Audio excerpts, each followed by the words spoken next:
As I alluded to in the prior or the most recent flash of art, all the remaining characters that I've already drawn for this venture are varying degrees of antagonists for Everlasting Survivors. And we open with Morris Donahue, a guy who is, well, he's hosting a show where he is interviewing the publicist for the team, the Everlasting Survivors team, and he is not a fan.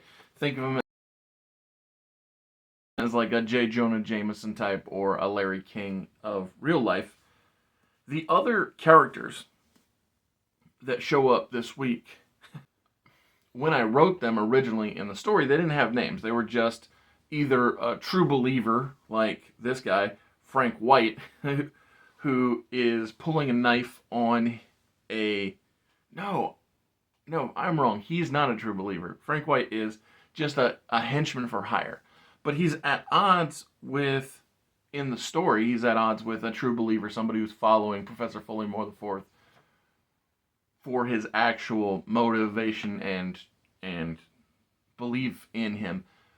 And that's the way that I entitled most of the henchmen, is either true believer or hired hand, because at the time of writing the characters or writing the story and coming up with these characters, the adversaries just fit into one of two categories basically. Either they believed in Professor Fullermore the Fourth's motives, or they were here for villainous payday.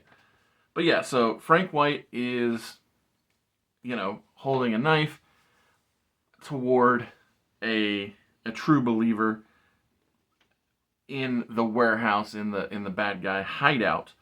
But at the bank robbery, we also see Logan Rumsfeld and Jake Blakely, because again, these folks are motivated either by the success of the villain or their belief in what he brings to the table, that being Professor Fullermore the Fourth.